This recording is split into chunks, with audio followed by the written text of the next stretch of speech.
What's going on, Canes fans? We are back with another episode of the Croot on the U. I got my guest host, Luke Cheney, joining me as always. We've got ourselves a very exciting up-and-coming 2024 DB, in my opinion, joining us here right away. And we've also got a unique situation with a coach from a school that has gone through a lot, but we'd like to definitely talk with him about some things and about how football has helped their community out. So, to introduce us right here, man, we got 2024 DB Larry Tarver Jr. from True Prep Academy Football. What's up, What's Larry? up? What's up? So, Good. Man, thanks for taking the time to join us, man. I mean, I've got a chance to watch your film, and bro, I mean, I love the upside, man. I love the upside. Thank you. So what's your current height and weight right now, Larry? 5'11", 170. Okay.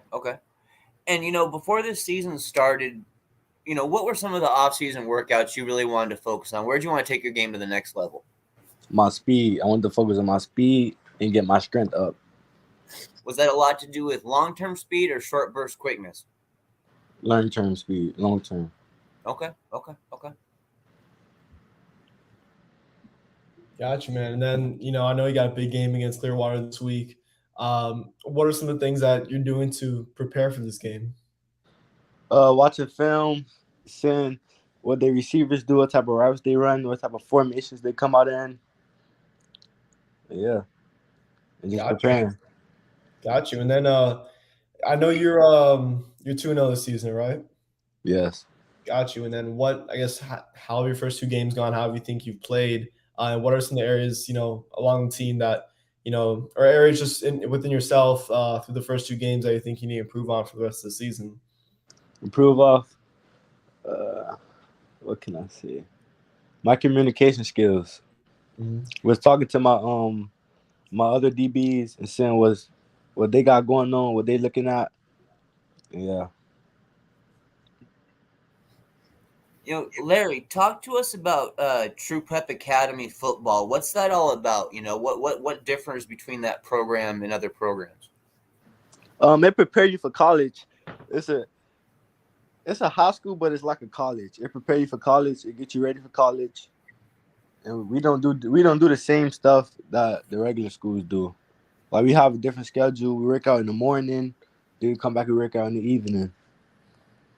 Okay. So it's like you said, it's more like a college atmosphere. Like it's getting you guys prepped for that long haul. Yes. So how has this season gone so far for True Prep? It's going great. What's the record? Undefeated. We 2-0.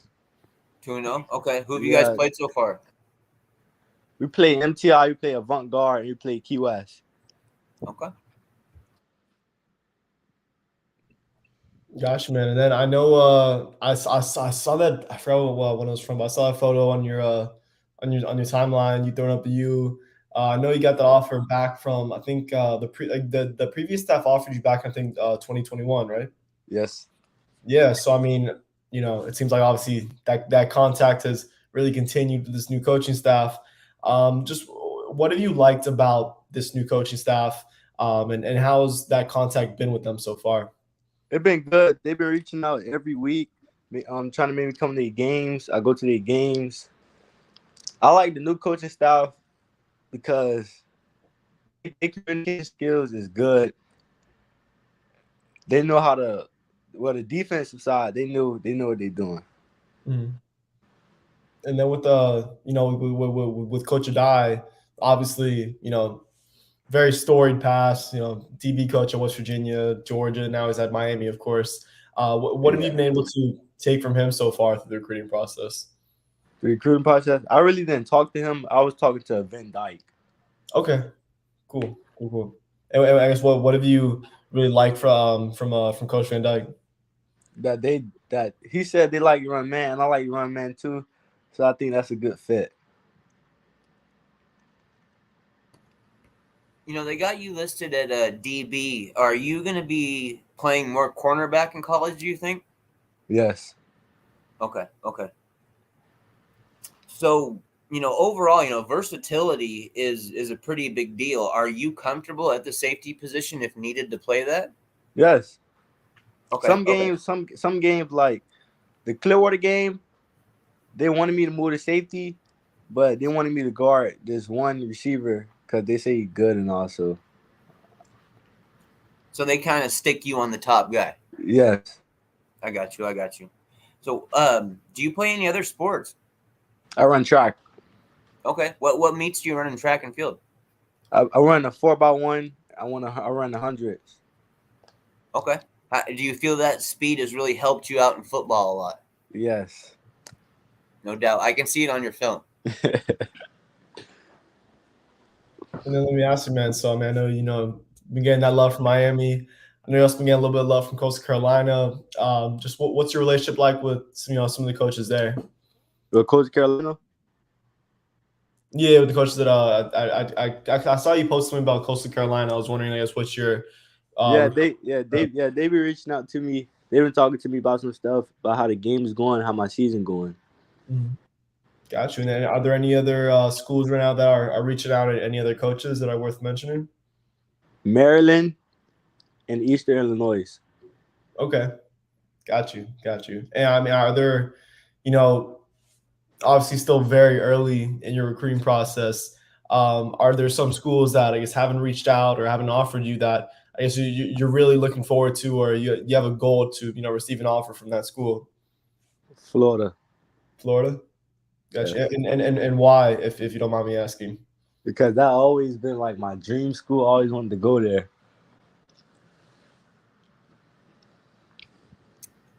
Larry, describe your strengths on the field. What are you best at? Covering. Coverage. Do you play physical coverage, finesse coverage, or do you rotate through both? I rotate to both. Okay. What are some of the factors in deciding a college? You're 2024, you got a little bit of time, but is it relationship with coaches? Is it relationships with other players? Is it a winning background? Development, things like that. It's a relationship with coaches to see like who really want me.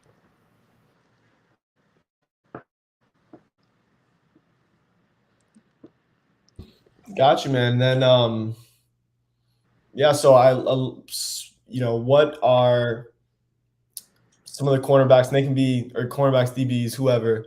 Can be college, NFL, retired, whoever. Who are some of the guys that you really watch that you like taking some things from their games and adding it into yours? Jalen Ramsey and Sauce Gardner. What about their games do you really like? They play physical. Mm-hmm. Got you. And then I know you mentioned you're big on physicality and everything, and that goes with that. I guess what's your comfort level also? Playing in the box, getting involved within like the run game and tackling. My comfort level good. We get in the box. During this season, what do you want to show college coaches? What do you want to show the most improvement at? We talked about speed, but what else do you want to show college coaches? That I could tackle. Tackling's been one of your big focuses? Yes. And you like to get down and do the box there and get involved in the run game? Yes, sir. Man, coaches love seeing that. That's for damn sure. In fact, talking about coaches, go ahead and give a shout out to some of your coaches who are helping you out in high school right now. Show them some love.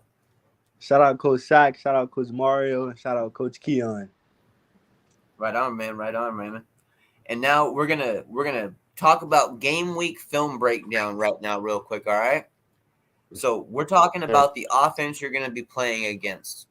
What are some of the first things you try to key into on that offense, especially in the passing game?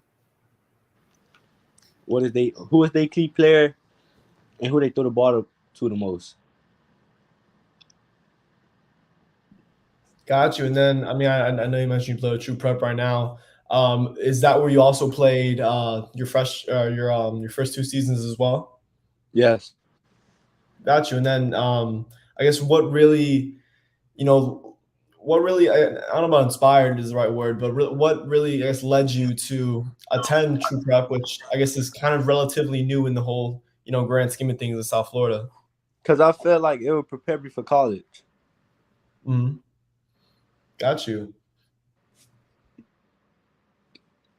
Well, man, I got one question left here for Larry. And Larry, man, this is a question I ask every single recruit that we bring onto this show. Why do you love the game of football? Where do you get that passion to go out there and compete at the highest level on a weekly basis? My dad. Because my dad was a football player, and since I was 3, he was always telling me, go play football, go play football. He would take me to the field, take me to my big brother practices, because my brother in college. He would take me to their practices. And ever since I did, I fell in love with it. Where did your brother play college ball? University of Kansas. All right, man. All right. That's great. That's great that you got a chance to have something like that in your family. You know, somebody who's experienced that FBS, grind and the recruitment and all that stuff, man. That was the last question I had for you, Luke. Do you have any other questions for Larry? Yeah, Larry. So I got you just one more question. A little different, a little off topic. Game day playlist. Who's on it? FCG team. It be a young boy, Lil Papa, and Drake. And Drake. Okay, that's it's a little different than the other 3. I got you. All right, sounds good, man. Let me ask you what because I've been asking people to hop on the show. I've gotten mixed results. I think it's like 2-2. What are your thoughts on YoungBoy's new album? It was all right. It was mid. It was mid. So I can count you as a negative then. Yeah. All right, sounds good. I'll keep that in mind. Appreciate it. Well, Larry, man, we just want to thank you for giving us some time, man. Helping the Canes fan base get a little more used to you, man. I have a feeling that we're going to be hearing a lot more from you, and I have a feeling our coaching staff's going to be going after you a lot more in the future, man, because like I said, that upside's evident, bro. I can see it in your film, man. So keep grinding, keep working hard, and thanks again for giving us some of your free time. Okay. Thank y'all. Thank you, man. I appreciate it. Have a good night, Larry. You too. All right, guys, that was Larry Tarver, 2024 defensive back. He's an up-and-comer. He has been involved with the Miami Hurricanes staff since 2021. Of course, that was the older staff, but this new staff is definitely keeping an eye on him, and he seems to be involved in the camps that we're going through as well. This is a special guest, guys, and this is something a little different than we normally do here. This isn't exactly 100% about recruiting, but this is a chance to bring on a coach who is in a very, very specific situation and a very unique situation. And I want to introduce Jonathan Hagler. He's the defensive back coach at Uvalde, Texas high school. Mm-hmm. How you doing, Jonathan? I'm good, man. How are y'all? Hey, how you doing, man? We're doing great, man. It's great to have you on here, man. Thanks for taking some free time to jump on questions might be a little different than the average questions we're asking our recruits and stuff. All good. But we definitely want to, just get an idea on how things are going down there, Okay. So, just kind of curious, just your background in general. I know you're a DB coach. List off some of your background and accomplishments in football, if you could. To say I'm from Birmingham, Alabama. I'm a Bama boy, born and raised. I graduated from Leeds High School, which is right outside of Birmingham. Yeah. Went on and played JUCO ball at Shasta and Arizona Western. Had some success there. Picked up a couple offers. Went to Jacksonville State, where I finished up my playing career. Did all right there, Jacksonville, all conference, all that good stuff. And had a cup of coffee with the Los Angeles Rams, and then played a little bit in the AAF while they were around. Wrapped up my playing career there. Got into coaching. Went on to Oxford High School in Alabama, where I was, lucky enough I got to coach some really good players there. A couple kids, they went on to the next level, a couple Power 5 kids. And then I've now been in Uvalde the last couple of years. I own a training facility. I coach DBs at the high school and whatnot. And, that's pretty much me in a nutshell. You went through a different round, of course, than a lot of other kids who are recruited. You worked your way up, through multiple levels. What was that like? What was that grind like, trying to get noticed from that level to get to the level of Jacksonville State? Well, I was just playing. At that point, it was, I was a late bloomer for sure. My players laugh at me all the time because my freshman year I came into high school, 5'3", 105. and I left 6 foot, like 195. And I put the time in and things like that. And I just knew I wanted to play. I felt like I was good enough. And I had a lot of people around me that believed in me. And you keep doing what you do. I always thought I was good enough, and I never was the guy. Like, I'll never say, like, I don't know if I was ever the best player on the team, but I was consistent and I always made plays. I always felt like I was a good football player, and just trust my coaches. And you mess around, you play long enough, and you make enough plays, and people stick by you, and you get opportunities. And I think that's what it was all about: perseverance, and just making the most out of it. Gotcha, man. And then, it's transitioning a little bit into your coaching career. Mhm. What really inspired you to take that route post playing? I'll say I had some. I'll give my coaches a lot of credit. From my high school coaches, Coach Clark, Coach Blah. I had a bunch of really good coaches. A lot of my high school assistant coaches became head coaches, and I was always like a bit of a football nerd. And so while I was playing, I never thought I'd be a coach. When I was younger, they always said I would be a coach. And I was like, whatever, get out of my face, and whatnot. And then, after I finished up at JSU, Coach Owen Kilgore, he was a corner coach at Jacksonville State. Really, really good corner coach. He had some gems come out of there. And then my high school coach, Keith Etheridge, he's one of the best, coaches to ever coach in the state of Alabama. He's now the head coach at Auburn High School in Alabama. I think he's 5 or 6 state championships in at this point in like 16 years, from 3, 4, 6, and he's working on 7A now, and I think he'll get that done.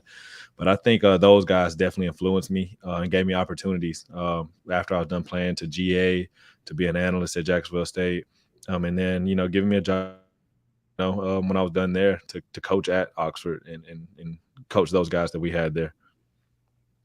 Gotcha. And then, back as a player, what would you say were some of your greatest strengths on the field? I would say my instincts and football IQ. Because, like I said, I was a late bloomer, so I had to get really good at knowing everything. Like, I was always a big fan of Troy Polamalu, Ed Reed, and those guys, and making plays. And then I learned at a young age that those risks that those guys were taking are calculated, and I knew that they knew everybody's job around them. So I took pride in learning everything that everybody was doing. So I'll say my IQ and just having instincts and just being able to take advantage of making plays. I always was around the football. I always, like I said, I watched those guys. I would envision those guys making plays. So I think those were a couple of my strengths. Coach, I want to talk to you here. I mean, we spoke about it. A little sensitive subjects, of course. Arising. I'm kind of curious. Uvalde football. Yep. How important has this been to the town and the players after the travesty that happened? Oh, it's been wild. So we, at the end of the year, school year, our school year ended abruptly. It ended abruptly, and last week of school actually got canceled. And the energy when football season started was insane. The amount of attention, and like I said, some of our players, they've had, family members, we know people that were affected directly, that lost people. Our opening game, and we're a 4A Division I school in Texas. And so for people that don't know, that's about 1,300 kids in Texas. That's not very big. The schools here are massive. So those were about 5,000 or 6,000 people showed up to our first home game, and it was insane. And we've had media everywhere, and it's just been wild. Just from whether it's Good Morning America, ABC, and how the players have come together and how the community has, rallied around them. And we go out there, we play our first game, and, I wasn't even paying attention at first. And then after the game, we won 21-13. And a lot of people started pointing out, weird stuff. And it's like, wait, we have one of our senior captains wear the number 21 for the 21 people that lost, and things like that. And it's just, it gets emotional at times, but when you see it, but it's been really important for just people to come together and have an opportunity to get together with a community and just have like a reason to smile. And, I think we really embraced that part, and, just try try to be a part of the healing process. What's been the focus this season for Uvalde football? Because I mean, this is bigger than football right now. Mm-hmm. You know, what's been the real focus, and what's been the coaching staff really trying to instill in these players this season and going forward? Just like I said, a lot of times, like I mentioned things when we were messaging, like like hold the rope and Uvalde strong, those things that you say all the time, but it's be there, truly be there for each other. A lot of teams don't truly bond, but this group did, because during the summer, whether it's 7-on-7, when they had the option to like cancel the rest of our 7-on-7 during the summer, they could have, and then they decided to get back out there practicing because it gave them an opportunity to just kind of get away, because it was crazy here for about, and it still gets a little hectic at times. It just gives them a kind of escape for a couple hours. But I think just be there for your brothers, because like I said, we do have kids on the team that lost siblings. It is real, and it's something, just truly be there for them. Like, actually, don't just say, hey, that's my brother. Don't just say I love him. You know what I'm saying? Like, when he needs somebody to truly lean on, be there, because we have cousins, sisters, all that going on. So got you. And then, with you yourself, I guess, how would you describe your coaching style? It's aggressive. Like I take pride in my guys, my DBs. I tell them all the time, I want the other coaches, when they cut on film, to go, oh shit, like this isn't going to be an easy week. Whether it's run blocking, like I tell them, when they're watching film of them running, when they get to the perimeter, when they get to the edge, I want that receiver to know he's either going to get his swoop, or he's in for a dogfight. And then two, we're going to be in your face. You're going to have to beat us. We play a bunch of different techniques and things like that. And I know, the interview prior, guys like to play man, but a lot of people don't really know how to play man. I take pride in teaching my guys, good technique and trusting your technique. I can go out there with my guys. They're long, they're 6 foot and they got, long arms and they can run and all that stuff. But no, I want them to see, like, hey, no, we read, step, kick, slide, 1-2, offhand, jam, like all that. We're switching it up. I take pride in that. So I think it's an aggressive, technical style, and that's what we pride ourselves on. And in man coverage, what are some of the technicalities that you really key in on that I guess a lot of people really don't think of when they watch? Well, I think a lot of people lose sight. They just see a guy pressing, right? Or they won't know which technique. Are you 2-hand jamming? Are you offhand jamming? Are we ghosting somebody? Are we quick jamming them? What's the goal? I think people lose sight of that. Even to your feet. What type of footwork are you using? Are you read stepping? Are you motoring? Are you scooching? You know what I'm saying? Things like that. All that plays a part in what type of technique that you're going to play. And, I like to give my guys as many tools in their bag as possible. Obviously at the high school level, depending on the kid, I may coach a Traquan Fagan's different than I may coach, a kid that I have here. There's just different levels. I may give him one tool, whereas Traquan, I may be trying to give him 5 or 6 because now he can use them all. So I like to give them a lot of different tools to throw at different types of receivers, whether they're big, whether they're quick, whether they're shifty, are they more of a jump ball guy? All those things play a part in, what I'm trying to give them. What brought you to Uvalde? You said you'd been there for a couple of years. What ended up bringing you to the community? So my girlfriend, my current girlfriend, we've been together for a while now, and we actually met at Jacksonville State. She played softball, I played football, and we're finishing up, and we're in grad school and all that good stuff. And we came back during COVID. We came to Texas during COVID, hung out here. Her parents are from here. And that's basically, her dad was a principal here. He's now moved schools, but he was a principal here. And I kind of like the vibe of the town. I wanted to open up a training facility. I'm from Birmingham. There's a million of them. So I was just like, hey, let's go to Uvalde. They don't have it. I see a bunch of good athletes, but I don't see them being developed. So I saw an opportunity there. And then we liked it. And, so why not? And, we made all that happen. And then you fall in love with the place. And now, with everything that's happened, like it's forever a part of me and who I am and the people here. and all that. So that's what ultimately brought me here. Her family, her, and just having an opportunity to just get involved with the community and the athletes here. I've had a chance to actually watch a couple of videos of your coaches talking to your players, and I was pretty amazed. I mean, the players are eye to eye with the coaches. I mean, they're buying into everything you guys are saying. What makes this staff so special? Why are these kids believing in you guys so much? Because I'm serious, when I watched you guys, I mean, it was like they were looking at their idols and wanting to get their questions answered because they truly believe you guys will guide them in the best direction. Well, I think it's a lot of it's results. I mean, we're 3-2. I think but if you know anything about Uvalde the last couple of years, they have not been good. And so the new staff came in last year. We got together late last year, 2-8 last year. The year before 2-8, done 2-9, and then the year before that 4-6 or something like that. So these kids have not won a lot, right? And we set out this off season to change all of it. We knew that we got in too late to make a true impact. We could coach and we could do our best, but we took pride in the off season, starting in November. Whether that's our speed lab stuff, whether it's making kids go into powerlifting, everybody's running track. We started working on 7-on-7 in January.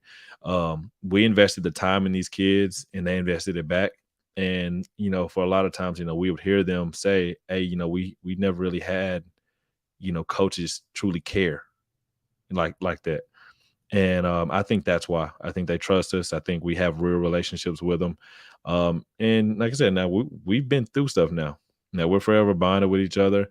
And I said we are truly family, and I think that plays a big part in it. They're part of us, and we're a part of them. So they'll go out there and they'll ride for us just like we will for them. How would you, or what? I guess what word would you use to describe Uvalde's defense, and I guess why?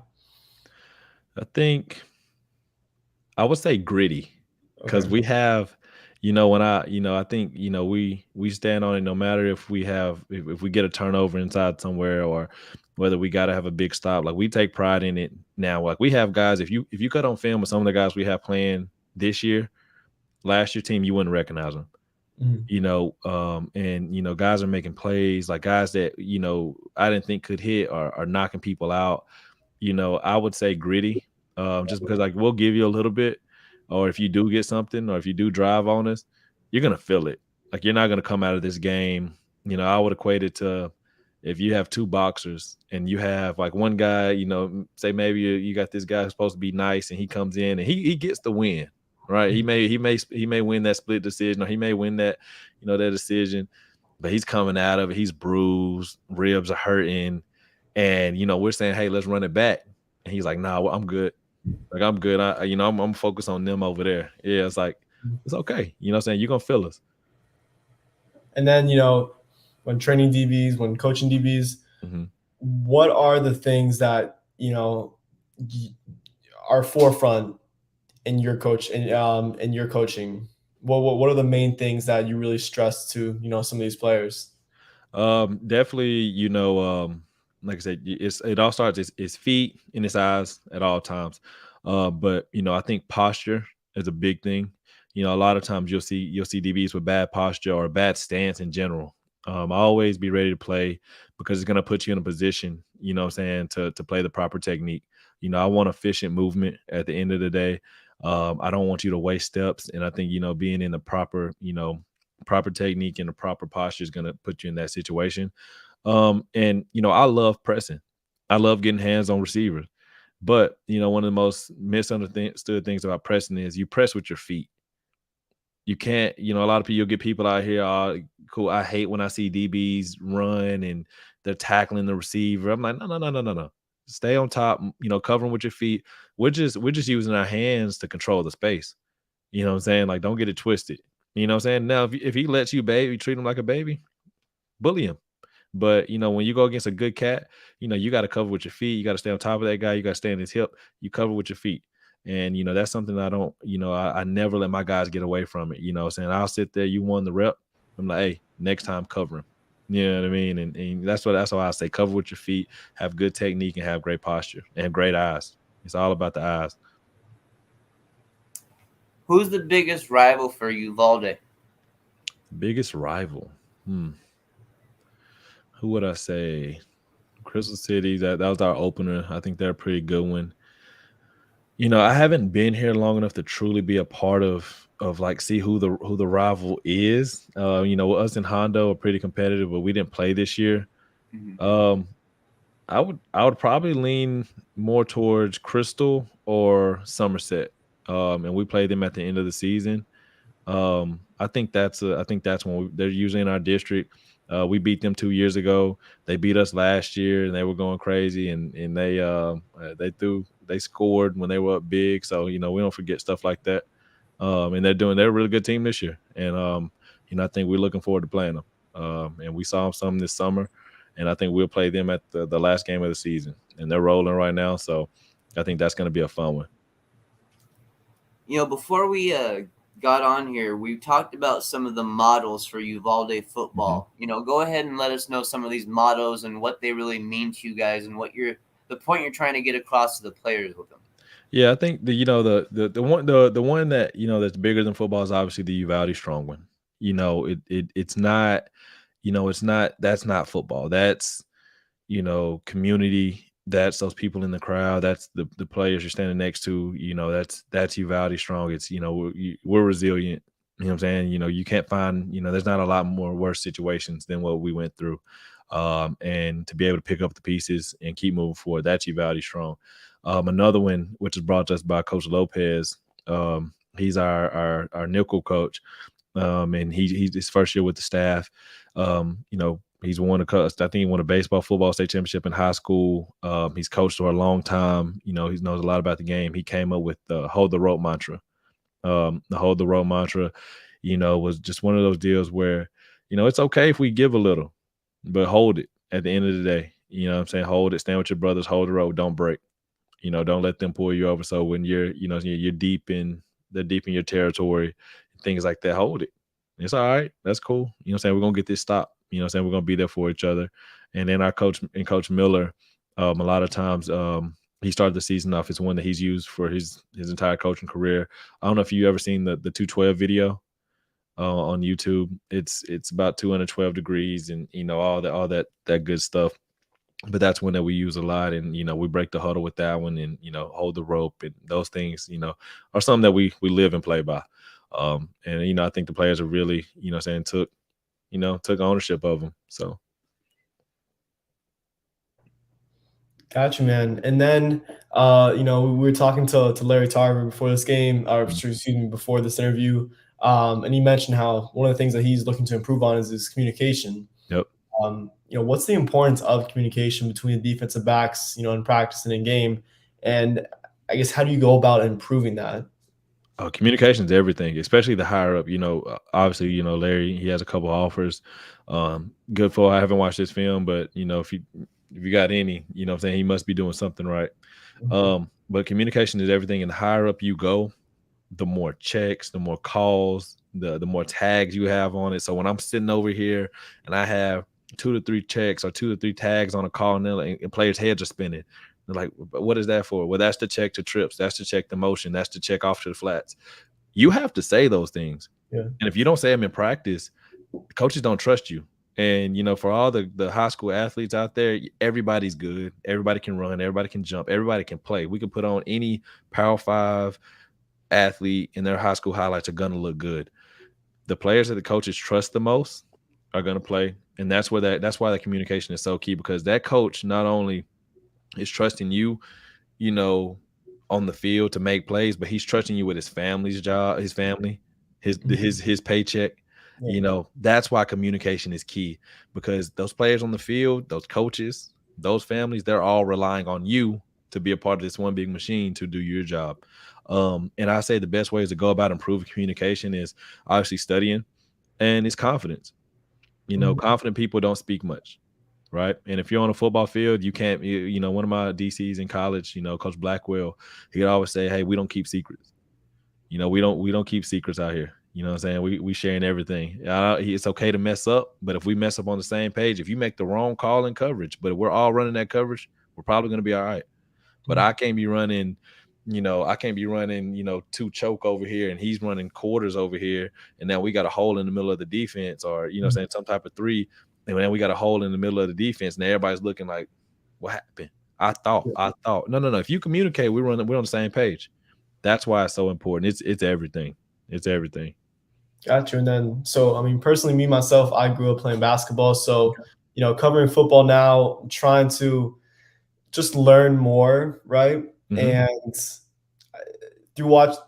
trying to learn more, I'm trying to, I guess, learn how to evaluate DBs more as someone who, I guess, has an outsider's point of view. Mhm. What would you say to me, and I guess everyone else who did not grow up playing football, how would I go about really evaluating DB play, or how should I do so? Okay, so basketball. I love telling my guys to watch good basketball defenders, because a good defender in basketball is going to stay what? He's going to stay square, right? Yes, square and low. He's going to stay square. He's going to stay low. It's the same exact thing. It's just now I can use my hands. Okay. You know what I mean?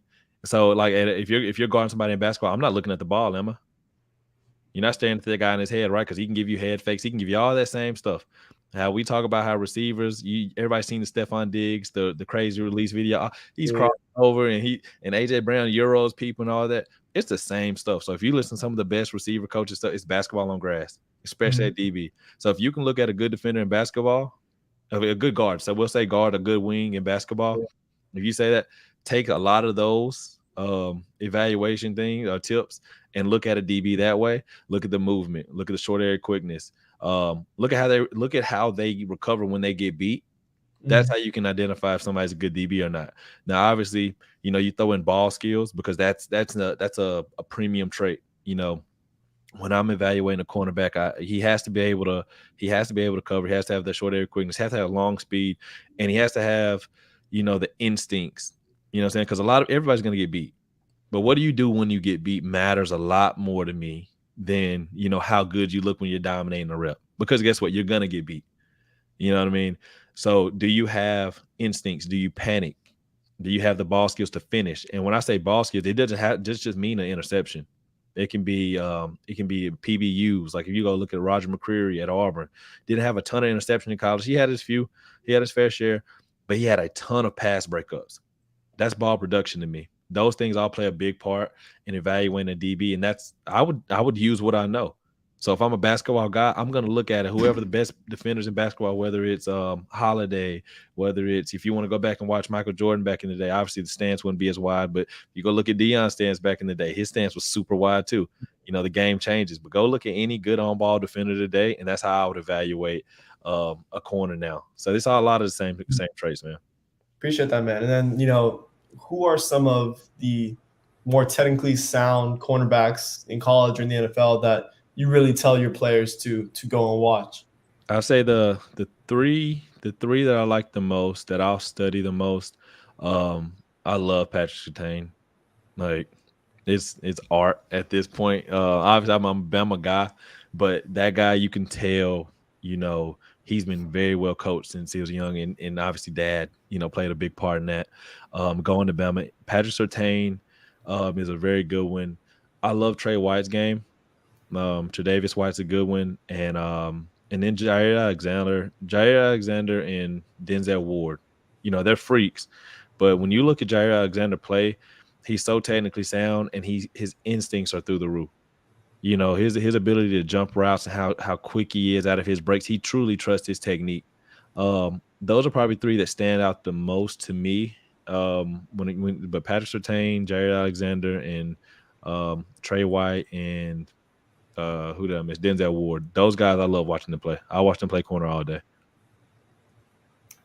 You talk about how, it's one thing to have a dominant snap, and yes, you can learn things from that, but it's after getting beat is where you really see what kind of player you're going to be getting and stuff.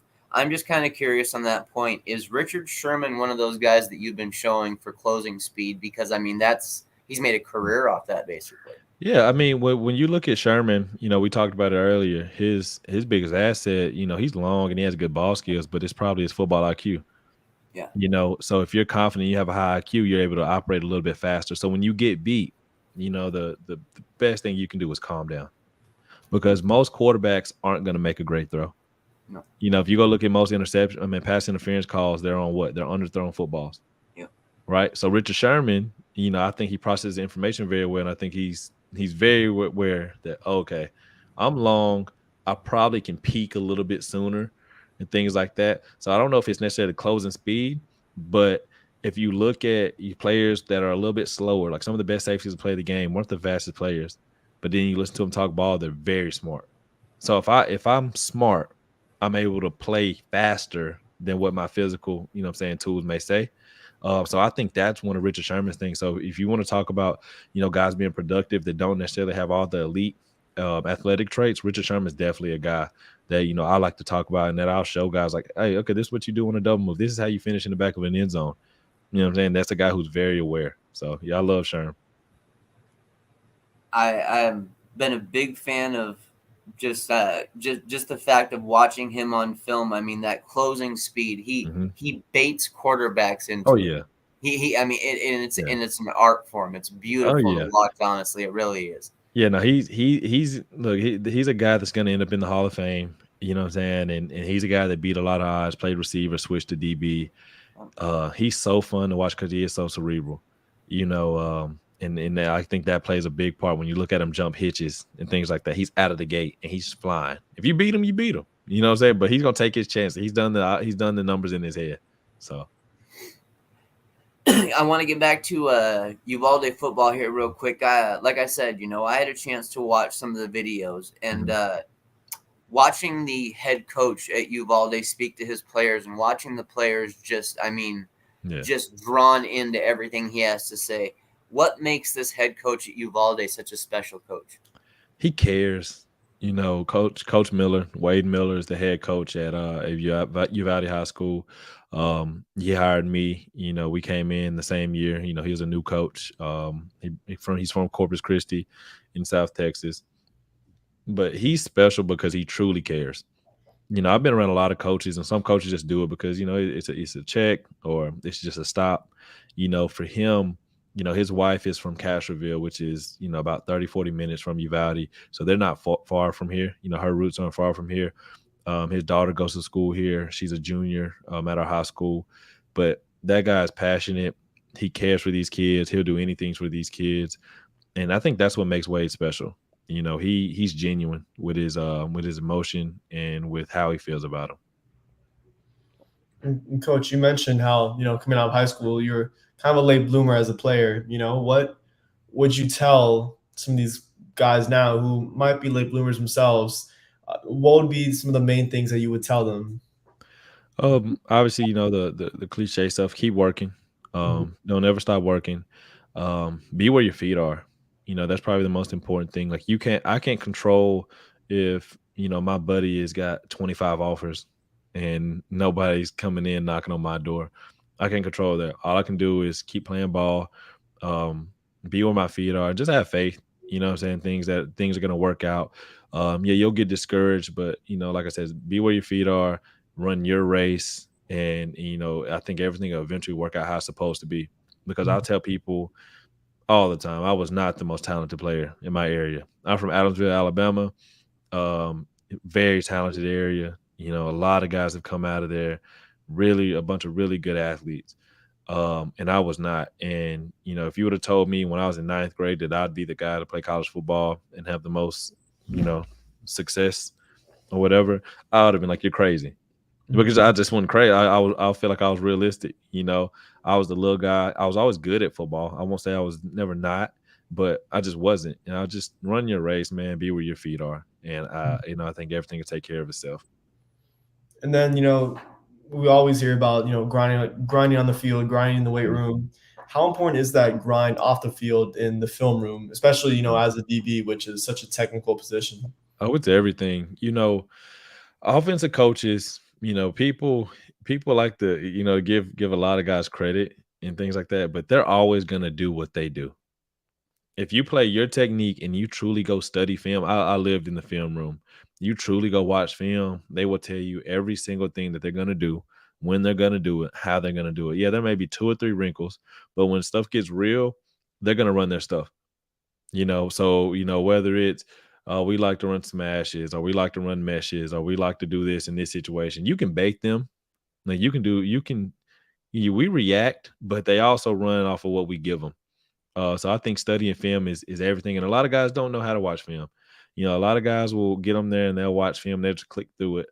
But when you truly go out there, like, how does this receiver play press? What does he do when I'm in off? If I show him this look, what is he doing? It's a dance. And they'll tell you everything. And if you watch enough of it, you'll get all the answers to the test and you'll pass it. But if you just click through them, you get caught off guard by this, get caught off guard by that, you'll just be another player. But film can definitely separate you, especially if you're not one of those guys that just runs a 4.4 or 4.3 and can jump out the gym. Film can separate you because it'll give you an advantage and it'll allow you to play a little bit faster. I got 2 more questions here for you, Jonathan. And this is a question that I have asked every single recruit, every single person that comes onto our show. Why do you love the game of football? Where do you get that passion to go out there and just want to give your most every week to these players who are playing for you? Well, I say, one, it's definitely a part of me. I grew up in Birmingham, Alabama. If you're in the Southeast in general, it's not normal. Football isn't normal. People joke about it, say it's a religion, but I grew up with it. That's where I met some of my best friends. That's where some of the best conversations I had with my dad, who passed away when I was 12. My stepdad, that's where we bonded a lot of times. I think it comes from that, and I think it's just a lifestyle.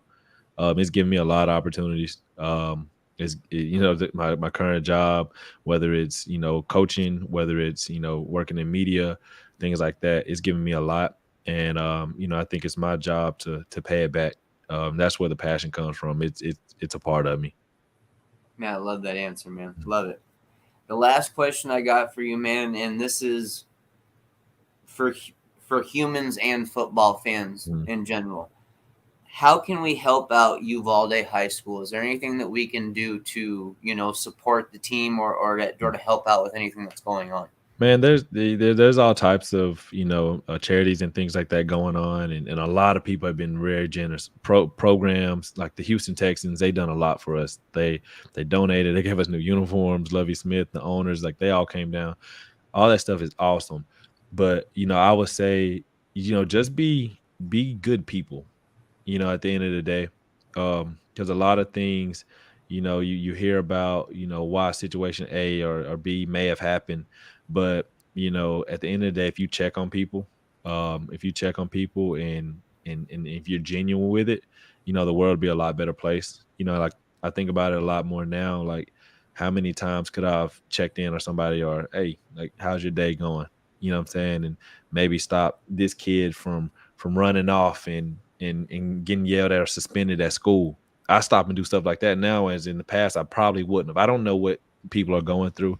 But I'll just say in your day-to-day life, just be good, just be nice, respect people, and just, try to be positive, man. Life isn't that bad, and I know sometimes it may feel like it, but I think a lot of us have a lot of opportunities out here, and a lot of us are blessed. If you're healthy and you're able to physically able to get around, take advantage of it, be nice to people, help people. And, I think that's the best way to do it. Just try to make the people around you better and make their life better. Well, I'll definitely be firing off. We talked about it earlier. I'll be firing off that short video there for you and your teammates, just showing encouragement from the Scoop on the U. And Luke himself, I talked to him about it as well. He might be firing off a video too. So we want to show love to the team, man. And dude, Jonathan, just thank you so much for coming on here, man, and really explaining to us in depth what's going on in that situation there, because it's a unique situation, but it's one that we can all support, and it's one we can all get behind. And I think, like I said, this isn't just football fans. This is human beings. This is bigger than football. We can all ride with Uvalde, I'm pretty sure, this season. I think we're all Uvalde fans. We appreciate that, man. We appreciate all the support. Like you said, it's bigger than ball. And, we appreciate y'all. Thank you. I really appreciate you coming on, man. Thank you. And pray for all the Miami fans in South Florida. I know things are crazy down there right now. You know what I mean? I don't know where y'all currently live, but I've seen some pictures down there. I know it's getting kind of hectic. So yeah, praying for all those folks too. Appreciate that. Definitely. Yeah, the hurricane has been a nightmare. So I've talked to a couple of recruits who have had to help their families board up windows and stuff like that. So we're definitely keeping them in our prayers. And thank you for giving that shout out to them, Jonathan. Thank you. I No appreciate problem, it, man. Thank y'all. Thanks for joining us tonight, man. All right. All right, Canes fans, that was the defensive back coach from Uvalde High School in Texas. I mean, as we all know, the situation that went down there was a travesty. I really wanted to bring him on so he had a chance to speak, not just from a football stance, but from a human stance of what he's experienced while he's been down there. And like I said, I've been watching some of these videos and stuff. These coaches care about these kids, Luke. They really do. And these kids are bought into it, and you can just tell. I mean, they are just like, Coach, tell me what I got to do. Tell me what I got to do, and I'm going to do it. So I was honored to have a guy, in that situation come onto this show and speak with us. Oh, I mean, that was fantastic. I mean, just what he's saying, the impact that football has had in the community. I mean, you mentioned the school is only 1,200, 1,300 kids. Their first game, 5,000, 6,000 people went out to support. I mean, that's fantastic. It's really special to hear that, football, a sport and a game, has been able to have that large of an impact on the community itself. And I mean, just what, the coach was able to, tell us about all that stuff, truly remarkable. Of course, he gave us some great insight about how to watch defensive backs and, his coaching style, and just a fantastic interview overall. He made it clear to us that, guys, just because we're not in Texas or we live in Uvalde, we can definitely support this team and we can definitely show them love. So any chance you get to reach out on social media or anything like that, definitely show these guys some love. These guys are battling hard, and they're battling for a town. They really are. They're battling to show this town that they can rise above the situation that happened. Luke, thank you so much for joining me again, man. We had two great guests on, Larry Tarver, up-and-coming DB in the 2024 class. And then, of course, the DB coach from Uvalde, Jonathan Hagler, who gave us some really, really great insight. So, man, I mean, special show in my opinion, just because this is very unique, and I'm very glad we got a chance to do this. So thanks again, Luke, for joining me for this. Absolutely, man. It's always a pleasure to come on. But yeah, the interviews today were great, and definitely a little more different than some of the other shows we've had in the past. But I think a good change of pace for sure. Definitely. It's all about variety, and we'll be getting right back on our recruiting stuff next week, guys. Don't worry, we'll be getting digging back into it in our high school games as well. So thank you, Canes fans, for joining in, and once again, Luke, thanks for being the co-host tonight, man. Awesome show, bro. Thank you.